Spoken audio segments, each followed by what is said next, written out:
So it's been a while since I've done an intro into who is Paul Banks and why did I launch Javelin. Probably about 18 months or so since I last did this, so well overdue.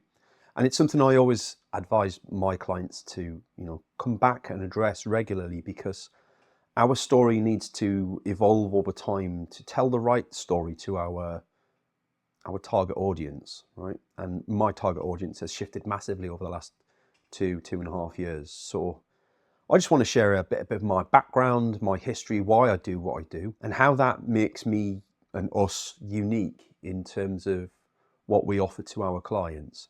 Spent 4 years studying software engineering at university because I thought I wanted to be a web developer. You couldn't get web development courses back then, so I ended up doing software engineering, which was the closest thing that I could get at Teesside University, and it was mind-numbingly dull. It was not what I wanted to do. I can code, or I could code. I'm well out of practice. I could code reasonably well from your average person, but there were people there that were incredibly much more talented than I did. A couple of my friends went on to work at like head office in Microsoft and stuff, and have a tremendous software engineering degree, tremendous software engineering experience, but I just never, it was not what I wanted to do. And I got to the end of university and the dot-com bubble burst, which meant that all the tech jobs that were about in the UK at that time, all the programming jobs that were about in my area in the northeast, just dried up overnight.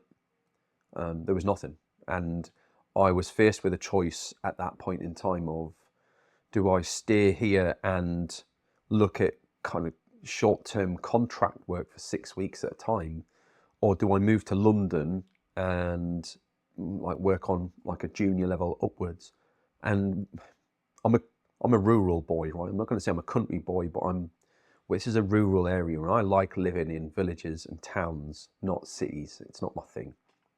So I moved on. I decided that, I'd put my degree to some use and I'd find a job doing something that I enjoyed. And quite honestly, I was just applying for almost anything at the time just to see what would come back. I applied for loads and loads of stuff. And one of the things that kept coming back was retail leadership.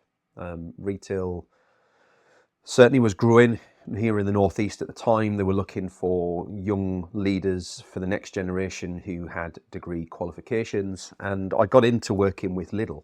I did that for 15 years. 15 years, wow. Where did the time go? It is, honestly. And retail has a bad reputation, depending on who you speak to, and I've seen that side of it, definitely. But I'd also encourage anybody who's young, looking for a career that they don't know what they want to do yet.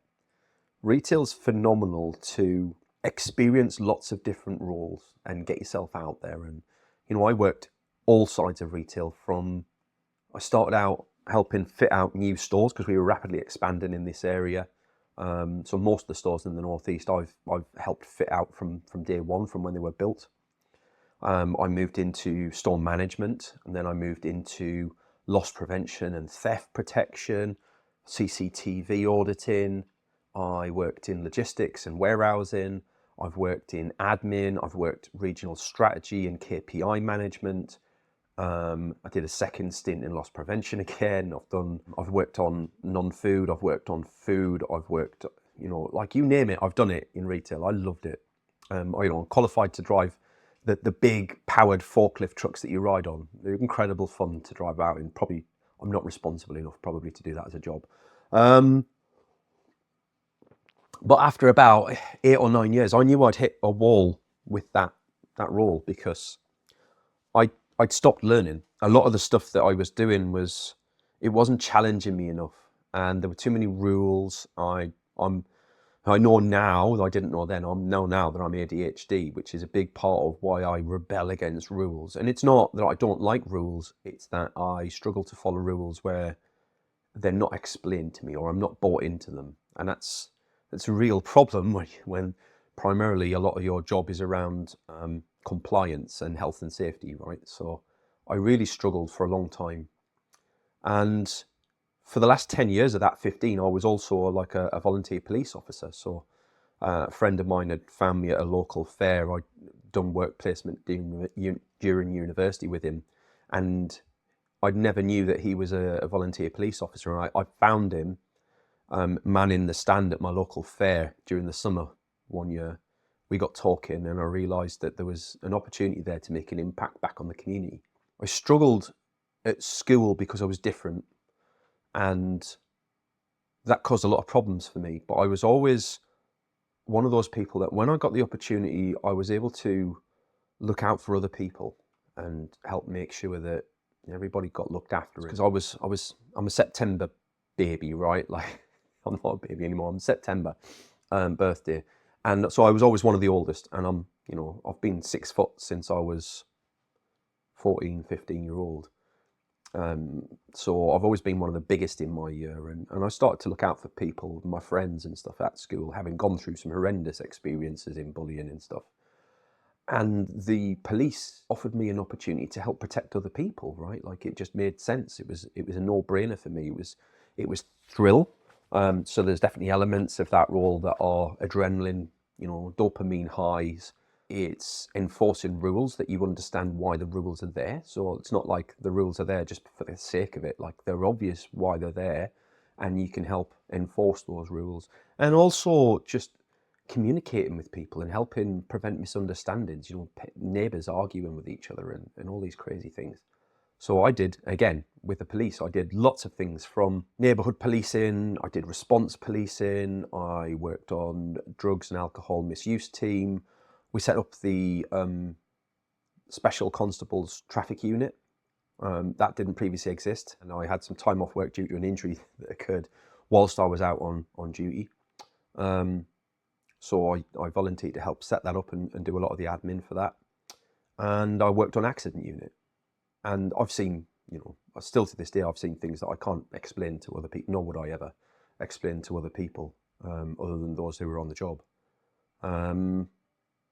But it creates a certain mentality and grit and toughness to a person when you go through those sorts of things. I've been on the trenches, I've battled with people on Friday nights, drunk people spilling out of nightclubs and coming at me, ripping their shirts in half, and me peppering them and taking them to the ground and arresting them. And honestly, some of the things that you experience in that world is just unreal. You don't even realise it goes on half the time. And what that meant for me, why that made me the person I am, is because I learned to understand people in general. I became curious about why people do the batshit crazy stuff that we do. I say this all the time, right? I love understanding things like neuroscience, behavioural science, psychology. I don't want to be an expert in those things, but I am intrigued by all the crazy stuff that we do, that nobody even realises that there's, we do things for emotional reasons. We justify them with logic, but we only ever think of the logical side of things. So after that 15 years in retail, I was really, I got passed up on a couple of opportunities for learning and development, which is something I thought I wanted to do. And it was kind of, excuse the phrase, but it was dead man's shoes, right? Like, really rare jobs. And the only opportunity I'd seen come up in the entire 15 years I'd been there went, and I was devastated, absolutely devastated. I was looking for something else. Pandemic started. We were having people come in, and we'd have people queuing at the doors on a morning to empty the store. The shelves got emptied.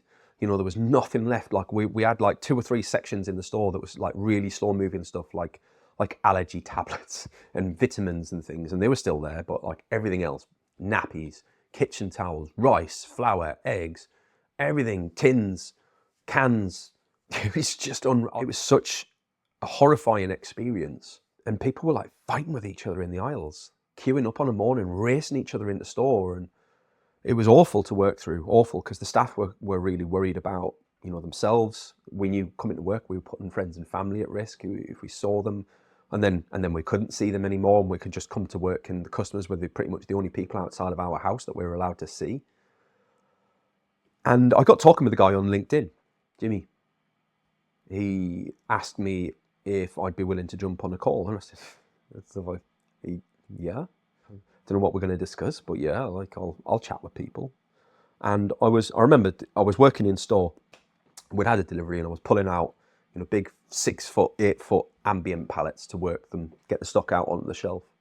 and I kind of had the phone jammed in my ear. We used to do this all the time as a store manager. That's what you'd do. You'd phone your other store managers and talk about things and discuss the new, I don't know, promotional strategy or something. And so it was no different to a normal day, really. And he was asking me all sorts of questions about loss prevention and fraud and theft, which I'd had a lot to do with.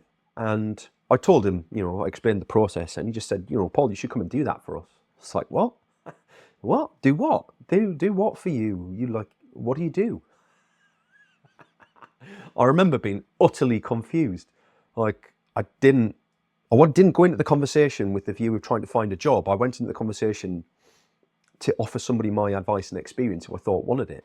And I think around that time, I'd done a couple of gigs where I did paid consulting work, an hour's survey interview where I answer questions about X, Y, and Z, and you get paid like 150, 200 pounds for doing it. It was good extra money for very little effort on my behalf, really. And then he wanted somebody who was a retail expert to come and shore up what was then a consultancy, to move them into the retail sector. So they had an in-house subject matter expert, an SME, to help support them build out a retail arm of their business, which I thought that sounded incredibly exciting. I had no idea what a consultancy was, didn't know what B2B was, I had no experience in sales or marketing. And fast forward 6 weeks, and I was a senior solutions consultant. I didn't realize at the time that meant I was not only in charge of the entire sales process from start to finish, and we had no marketing either, so I was also in charge of marketing, because do it yourself, but also everything from demoing the products to the client to building out a scope of work to signing off contracts. I mean, yes, there was elements of that where it's definitely hand-holding going on, because I had no idea what any of that meant. I couldn't tell you why somebody needs a scope of work. What's one of those? It was, to put it mildly, it was a steep learning curve. But what an incredible opportunity, and I've never, to the end of my days, I will be hugely appreciative of Sean and Jimmy for giving me that opportunity. It'll never ever diminish in my mind how much I owe them for giving me the opportunity to say yes. And Jimmy will always say, Paul, you did this yourself. You did this. You said yes. You created the opportunity. You created the role. You made it successful. Well, yeah, I did. But if I'd never been offered that role in the first place, I'd still be in retail, hating my life right now with a really like a 90-year-old's back.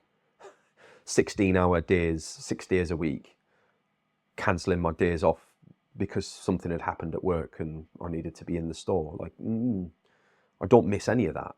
I don't miss any of that. So yeah, I moved into the AI consultancy, and within a few months, because of the pandemic, the way that changed retail's outlook on spending and things, we'd moved back to the contact center world, which was their original base industry where they'd all come from, which I did 11 months when I was a kid, just after university, right? Like I did 11 months at a call center handling electricity and gas account queries. It is probably one of the defining moments that set me up as successful for customer service in retail, right? Like, because you learn loads in that contact center world. But realistically, I was only ever an advisor. I never moved up the chain. I moved on to retail before I moved up the chain. So to then pivot from a world I knew relatively well in retail to contact centers frightened the crap out of me, because all of a sudden I'm selling to senior leaders who I wouldn't have dared speak to in my store. I'm selling to big corporations, enterprise-sized businesses, not your small contact centers, but you were looking for 300, 400, 500, 2,000, 10,000 seats, and selling a very technical solution that involved multiple stakeholders and buyers. Ticket price was $1 million a year plus for a couple of thousand seats. It was scary money. And it was a long buy-in process, right? It was like 18 months, and rightly so, because it's very complex technology and it was a big commitment for anybody to make.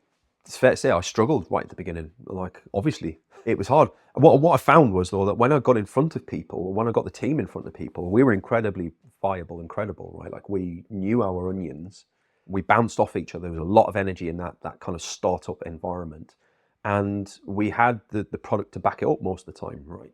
The problem wasn't having those conversations and moving things down the funnel. It was getting those conversations in the first place.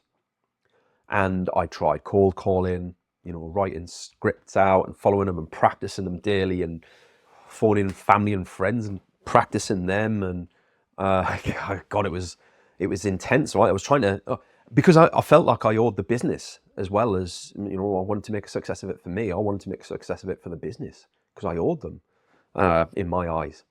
And, practicing with email scripting, I had to learn how to build lead tables and take out prospects who weren't qualified fit and decide what qualified even meant in the first place, what a lead was, what a prospect was, what's our, rear end. I was responsible for managing the CRM system. I didn't even know what one was until that point. So it's like really learning everything by the seat of my pants, but what an incredibly thrilling experience. And I loved it.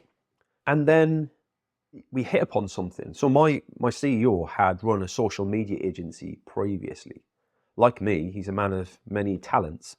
And I remember him saying to me one day, like, Paul, we should run a podcast, because then we can clip it up and we can use the clips across all of our different LinkedIn profiles. It makes your job easier, right? And I didn't appreciate the full power of what he'd said at the time. It took some time for us to get around to doing it. But we launched the podcast, and I simultaneously launched a live stream every week on a Thursday.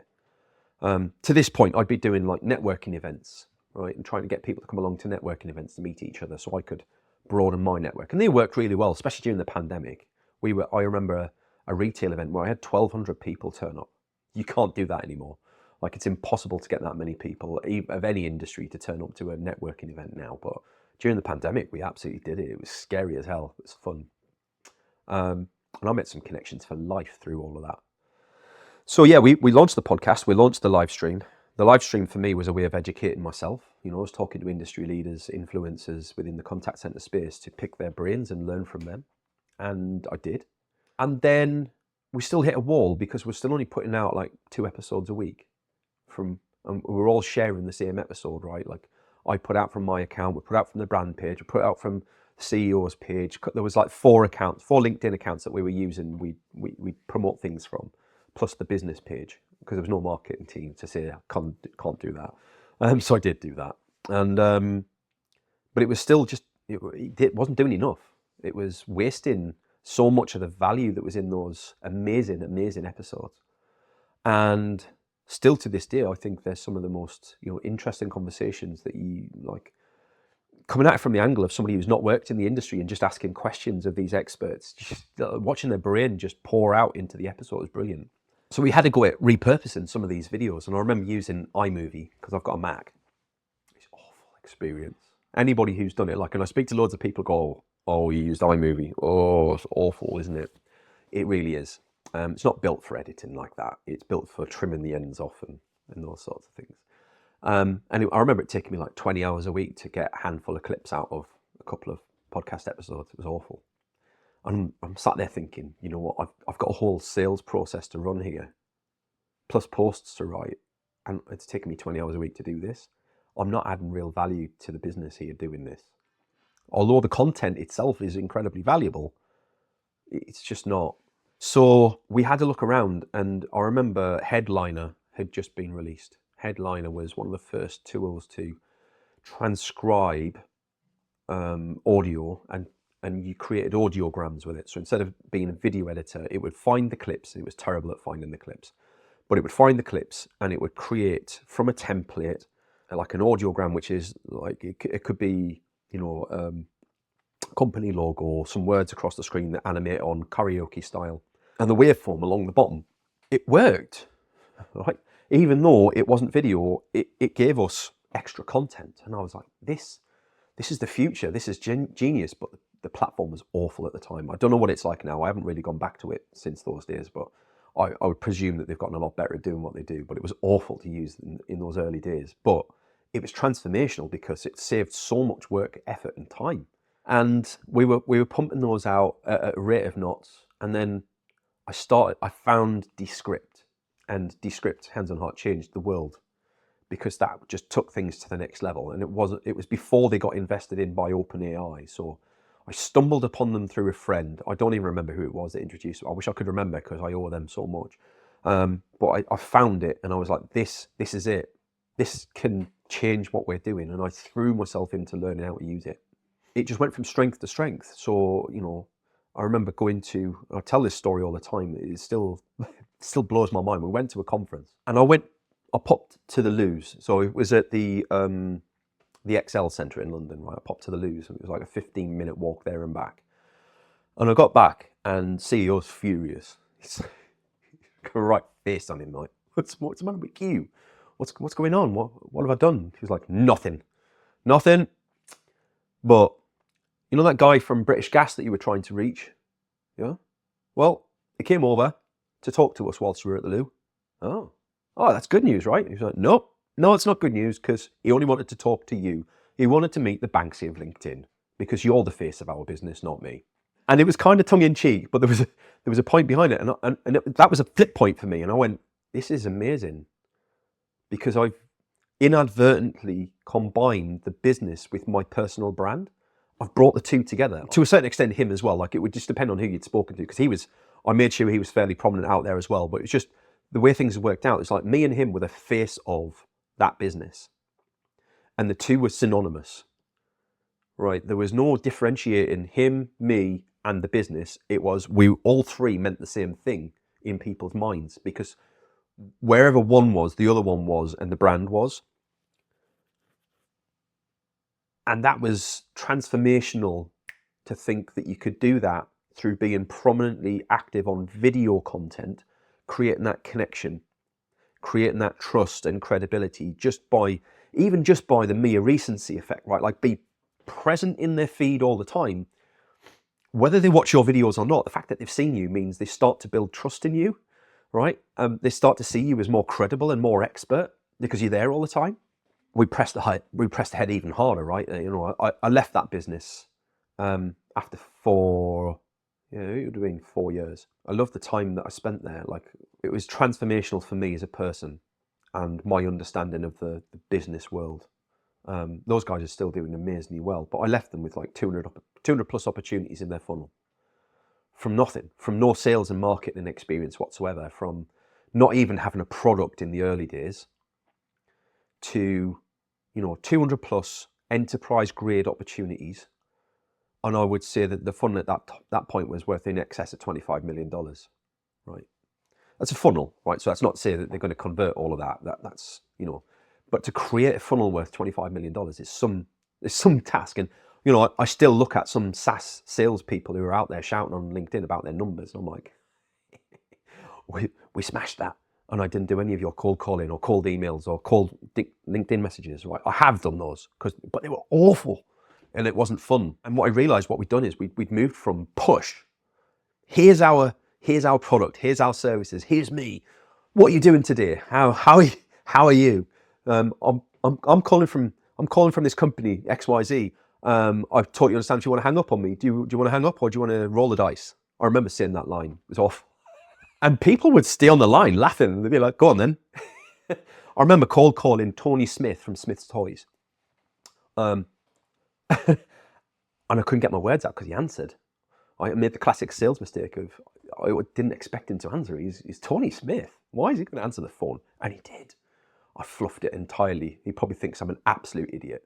I'm sorry, Tony, if you're watching. I know you're probably not, but then I didn't think he'd answer the phone either. So I was that guy. Didn't appreciate how much of an idiot I was going to make of myself. Cold DMs on LinkedIn. Some of them were awful.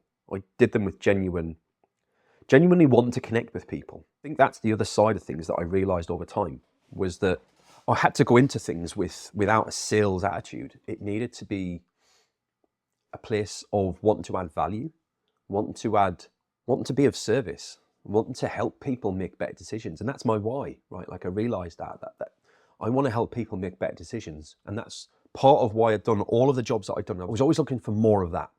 And I found it. And I found I could help people make better decisions. And it wasn't always us. And sometimes it was other people. And I built this huge network and connected people.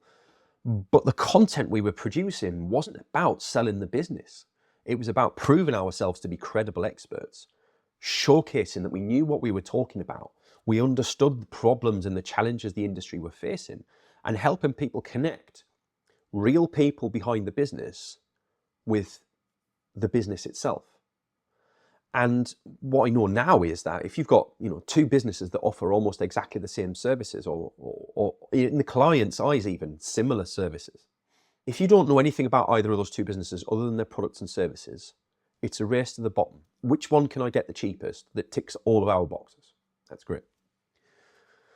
And what I see is a lot of consultants struggle with the same sort of problem, right? They get put up against another consultant, and it's very hard for the end client to make a decision between the two based on what they say they can do, because they're both saying they can achieve the same things in similar ways. So which one's cheapest? But what I realized was, if they know one of those consultants, they've seen them regularly on LinkedIn, on video feed, they're on YouTube, they're on TikTok, they're on Insta, I don't care where it is. People think all these channels aren't for business. They absolutely are. They're not necessarily for everyone, but they are for business. But wherever your clients are at, if you're there and they're seeing you and they become accustomed to seeing you and they know that you talk value and they're not trying to force sales on you, then you go up in their estimation. You start to be seen as an expert. And all of a sudden, if you've got choice between two consultants or two consultancy businesses even, and one of them from LinkedIn, you're familiar with, you see them as credible and they're, as an expert, or people behind their business as an expert. Well, all of a sudden I'm going to pay more for their services than this person over here, or this consultancy over here, because I trust these guys to deliver already. And I haven't even met them. I haven't even had a chat with them. That's really powerful. And so I got to the end of that time with TMAC, Mojo CX as they are now. And I just said, guys, like, you're growing up, right? Like, I'm not built for this. Like, I'm a rebel. I realized at this point that I'm ADHD, right? And part of ADHD trait is like, we don't respond well to rules and procedures, to being managed, to having somebody above us telling us what we can and can't do. It's why the majority of entrepreneurs who own their own business are ADHD, because we just get out from under that corporate umbrella, that being managed, so we can be our own boss, because it's our way is always better, right?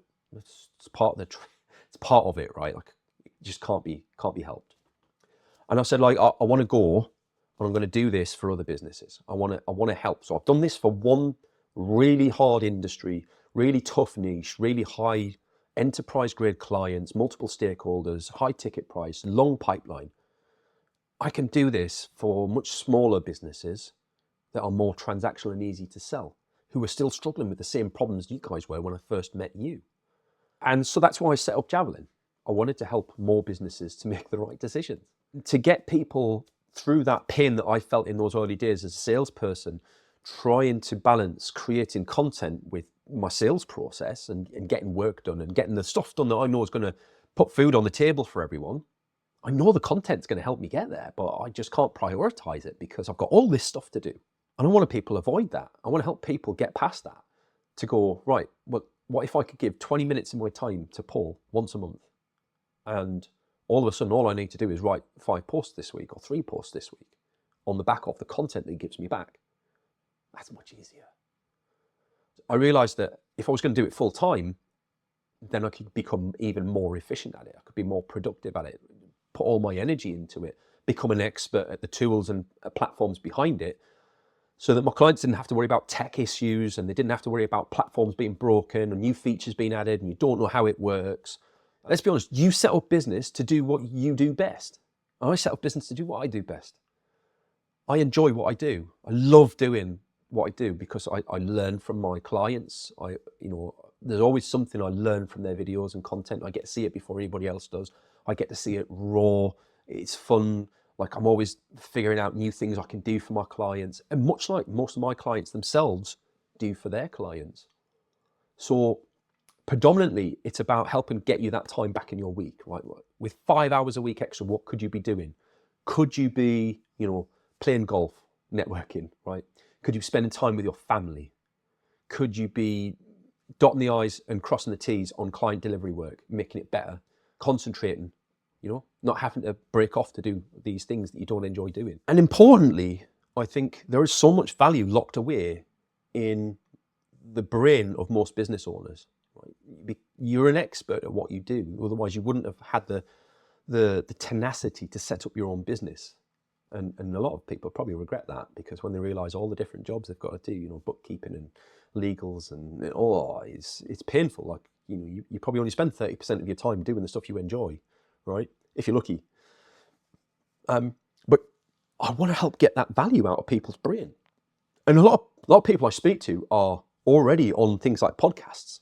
They're doing podcasts because they know it's important to get promoted, to get out there, to be in the wilderness and have their voice out there and their personality out there. Most people already get that. But then they go on a podcast and that's it. Right? Oh, well, I was on the podcast.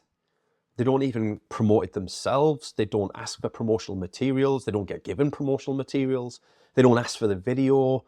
And the thing is, like, that podcast episode probably will only get watched by a handful of people in B2B space. It's a handful of people, 20, 30 downloads, maybe. And yet you'll have dropped, a couple of hundred bombs on that podcast. You just won't realize you've said them. Right? And I've experimented with this a lot, right?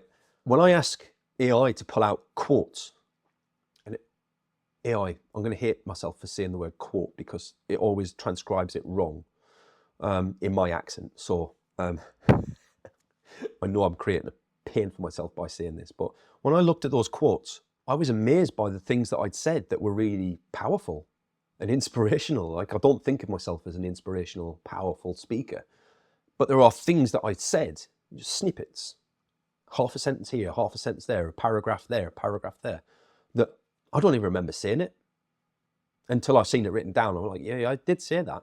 I think I did say that. And being able to take those moments and create content for people so that every ounce of their value that they add in that simple podcast episode gets extracted, and they can use it to promote themselves and their business and share value with their audience. That is really, really powerful for me. But not only that, like, once I've worked with somebody once or twice, the process is really quick and efficient from my side of things, because I'm paid to be the expert. I'm here to know what needs doing and build that into a template straight away so that we can just fire things off. So I want people to be proactive. I don't want people to come to me and have to wait 2 or 3 weeks for their content to come back. I'm talking like, I want to turn it around in, a couple of days if I can, a week maximum, to help people understand the true value of what you wanted to convey at that moment in time, what's going on in your industry, what's just happened, or what have you seen, or what have you worked on, and what's the results in the moment while you're super passionate about it as well. I think that's incredibly valuable for most people. It's almost like I just want you to set and forget. You turn up, 20 minutes. I've got, a senior BBC editor that can help facilitate the conversation if that's what you want to do. Or you can just turn up and record on your own. You can record with, a business partner or a colleague. You can monologue like I do. Doesn't matter. But that 20 minutes, 40 minutes, 60 minutes, however long you want to do, becomes 4 to 6 weeks worth of content without even trying. And you can dig that content back up again in 6 months and use it again in different formats and styles. That is the real power of what we do. And I love it, because I get to see the smile on people's faces, or I can feel the smile through the email I get back when they've got my email with a link and they've looked at the content that they've just been able to download, and it's blown their mind how much content they've actually got back. Which then begs the question, that's great, but like, how do I get all this content out there? Which is a nice problem to have, but it does cause other people to procrastinate and struggle then to do something with it, which is the other problem that I saw. So from there, we then look to help people with their distribution. I don't want to become a social media agency, right? That's not us. But I will, for the industries that I understand well, I can ghostwrite for people, copyright for people, and get their content out there, especially if it's coming from a brand page. Although I'd always recommend a personal page, and I'd always recommend our clients to write it for themselves if they can. If they've got the time and they've got the interest and the ability to write, you're the best person to write your own content 100% of the time. But also there are, industries, there are clients that I just can't, I'm not enough of an expert on those industries or those people to help them, or I'm not a qualified copywriter, right? Like I've learned everything through trial and experimentation, and it works, but I'm still not a pro. And there are people who can do it better than me. So I've partnered with some other businesses for different niches where I know that there's a likelihood that somebody comes along and says, that's great, Paul, but can you also do me 3 posts a week to come out from my personal account? That I've got somebody I can pass them to who I trust, who I've worked with, that I can say, yes, whilst I can't do it, I've got somebody here who can absolutely deliver for you. And that's really important for me because network and relationships are everything. I will not put my network at risk knowingly. And I love helping other people get business as well. And there are, there's social media agencies that we work with who are incredible, who, we've got partners who work with the likes of Ross Kemp. We've got people who work with celebrity footballers. We've got people who, we've got social media agencies out in Australia. We've got them in Eastern Europe. We've got them in America.